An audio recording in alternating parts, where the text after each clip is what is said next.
Hey everybody, welcome back to the channel. If you've been keeping up with the videos, you'll remember in the last one I installed those 5 clearance lights up on the roof of the 2016 F-350. Used all Ford factory parts. If you didn't catch that video, I'll put a link to it in the description below this one. You can click over there and check it out. And it dressed the truck up a little bit, but it's still just kind of a plain silver color. And I decided I want to do something more to it yet. Something to dress it up a little bit. So decided on putting a strip of amber colored running lights right down at the bottom of the doors on each side of the cab, just above those running boards. Maybe they can shine out, reflect off that chrome a little bit. Like I say, just dress it up a little more than it is right now. So I went shopping for some light bars and I really couldn't find much that I really cared for. A lot of the stuff out there just looked cheap, or it was too many different colors. I'm just looking for some amber running lights to go on the outside of a truck. They don't need to be white, they don't need to be blue, they don't need to flash and blink and all this stuff. I even found some kits that were literally held on by double-sided tape. Like, you peeled the backing off and you stuck them to the bottom of the truck cab. And I'm like, seriously, this is going on a truck. Okay, I'm not going to have things held on by stickers. So after a whole lot of searching, I did finally find the perfect kit. And it's right here. It consists of 2-inch wide by 1/4-inch thick steel. I have some 1-inch square tubing. A couple pieces of that. I mean, it's looking awesome already. I can already see it. Found some lights. We have a bunch of the amber LEDs. Part number V168XA. And they mount on the 1 15/16 centers. They come with a chrome bezel. I'm not going to use those. I think those are dumb too. But got the lights. Also got some connectors. And some wire and some convoluted tubing and some tape and some solder and some shrink tube and some hardware. It's the perfect light bar kit right there. So let's get started. So the first thing I did was cut both pieces of square tubing off at 7.5 feet. I then measured in 3 inches from the end, made a mark, which is going to be the center line of the first light. And I made marks at 12-inch intervals the rest of the way down each bar to locate the centers of the remaining lights. And that'll be 8 lights per bar, 16 total. And that leaves me with another 3-inch gap from the center line of the final light to the end of each bar. I then measured out for the 1 15/16 mounting holes for the lights and drilled 3/16 holes on those locations all the way through. Clear out the other side. So, I need to leave the holes on the back side at the original 3/16 diameter, but the ones that you see here that are facing up now are going to be taken out to 3/4 of an inch. And here's what it looks like when you get all those holes drilled out to 3/4 on the front side, and we're going to leave them at the 3/16 on the back. So once you get those holes all drilled, you want to take some cutoff wheels and basically cut out the area between those holes and make them oval. And if you're like me and you keep all your old used cutoff wheels, after they've gotten too small and they're really not good for much else, they're about the perfect size to get in here and really start taking material out of confined spaces like that.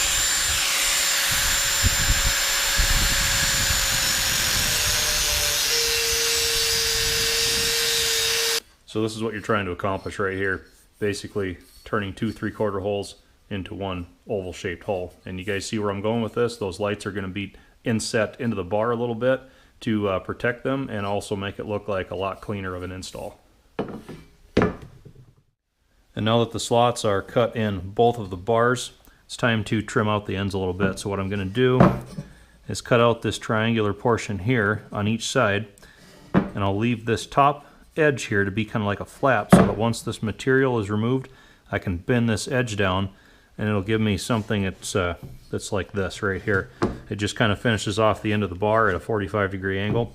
So I'll get that little modification done to each end of this bar, and I'll go back and weld these gaps closed and probably just grind them flush a little bit. Just dresses up each end a little.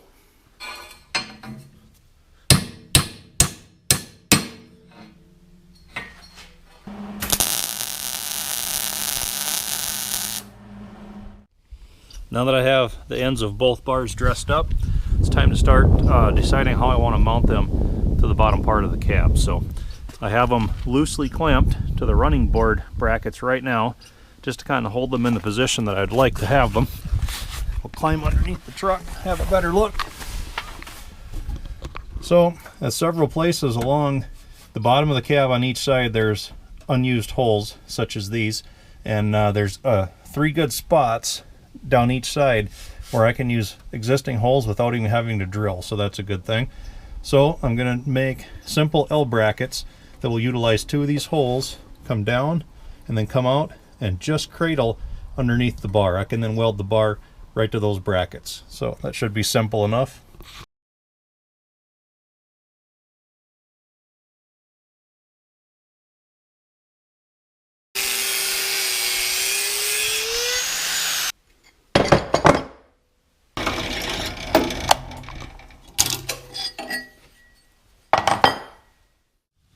Okay, so I've got the brackets drilled and just temporarily bolted to the cab here, and I'm marking their position against the bar, getting ready to weld.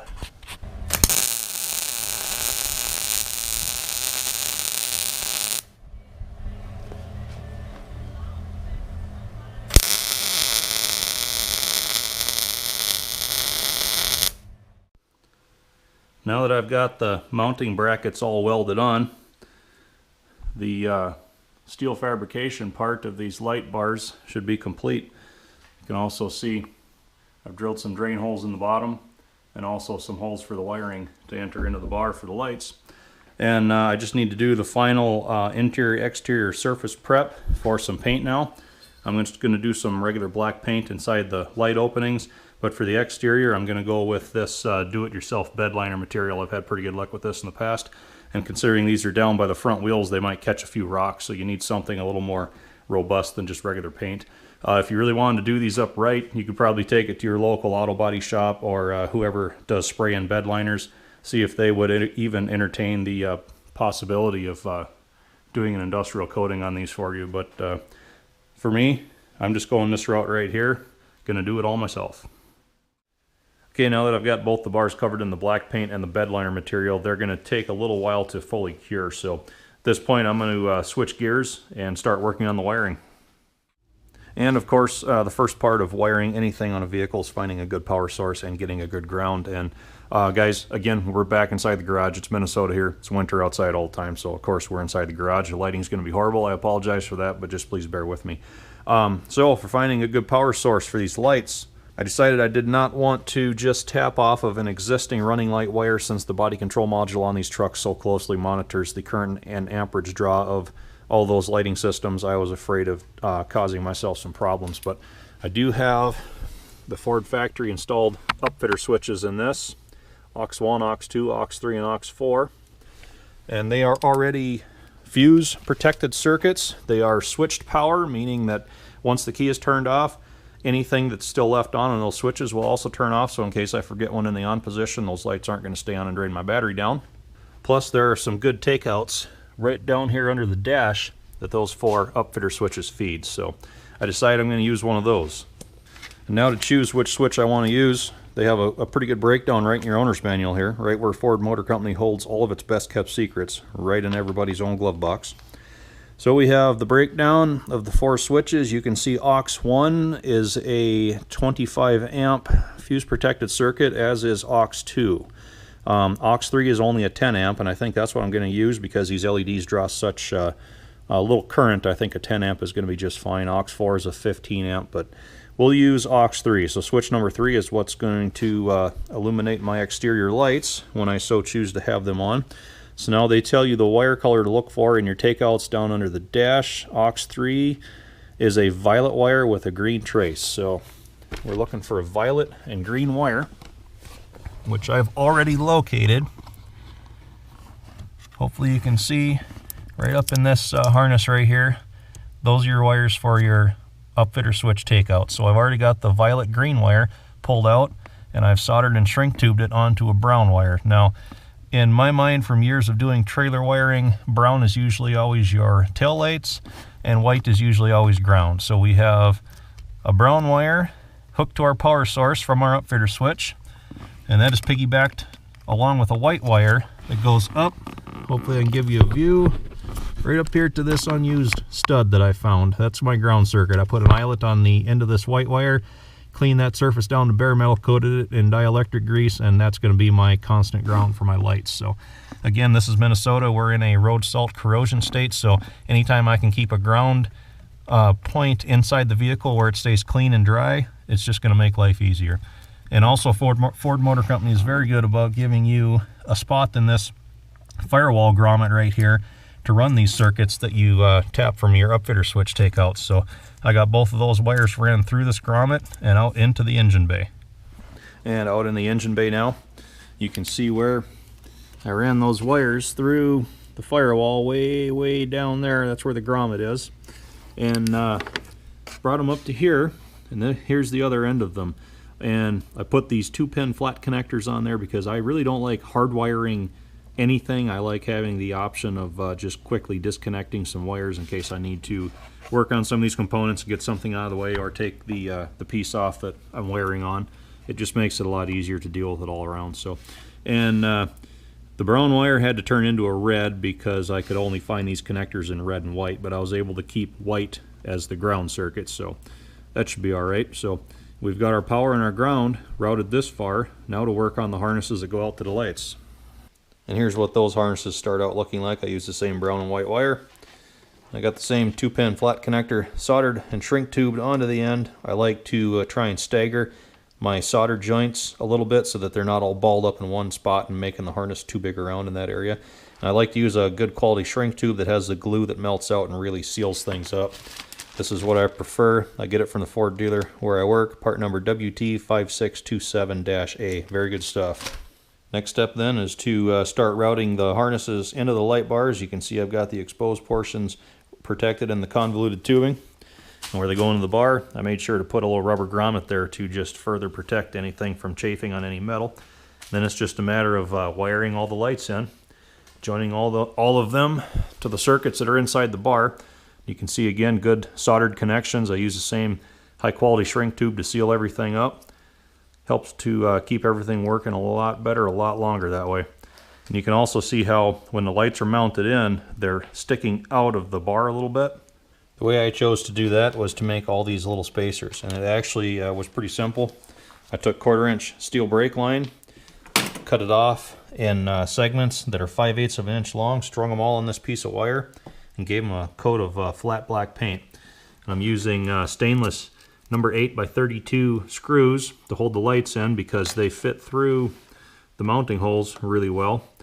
And that 1/4-inch brake line surrounds the screw just about like they're made for each other. Works pretty well right there. So that's my system. Now that all the lights are in both of the bars, the final step was to take some clear silicone and seal those wider gaps at either end of the light. They're still not 100% waterproof, but it's just another additional measure to try and keep as much moisture out of the bars as possible. So now it's time to get these bolted onto the cab. The only real prep work that has to be done under the cab here to install the boards is to clip these extruded steel U-nuts into the proper locations in the factory provided holes. Incidentally, these are metric 8mm by 1.25 thread pitch U-nuts. They fit best in these locations here.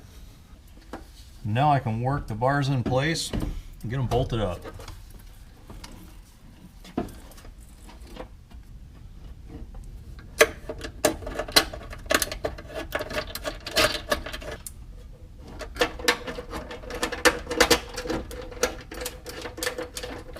Okay guys, final view from under the vehicle. The bolts are all tight, and I've got my lead-in harnesses routed up behind the inner fender splash shields and across the top of the firewall over to the master cylinder area where those 2-pin flat connectors lead out from the upfitter switches.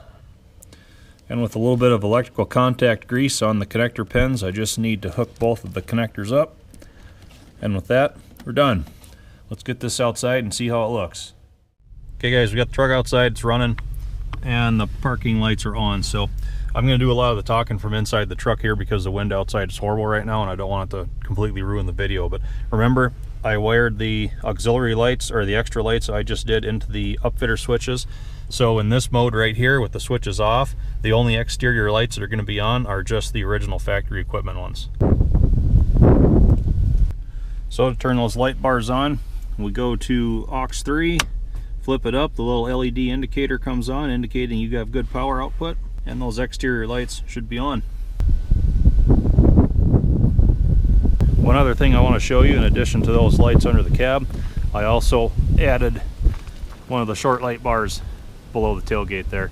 Again, all LED. It's just in the running lamp mode right now, but it also has a brake pedal feed, which I also wired into the dedicated brake circuit that comes out near the spare tire. So when you apply the brake, that lights up brighter too.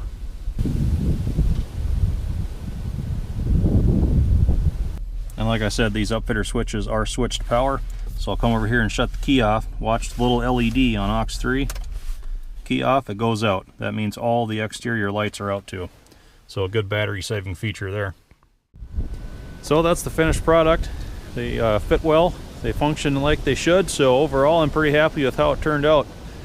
And I think they overall add to the appearance of the truck too, so pretty happy with that. Show you one last thing. They're inset just enough too that you still have a good place to put your foot on the running board without pounding your boot into them, so that's nice too. Well, that does it for this project. I got some more lights that are going to go on this yet, so stay tuned for that. It's windy out here, so guys, as always, like, subscribe, leave comments below. Thanks for watching, and I hope to see you back again.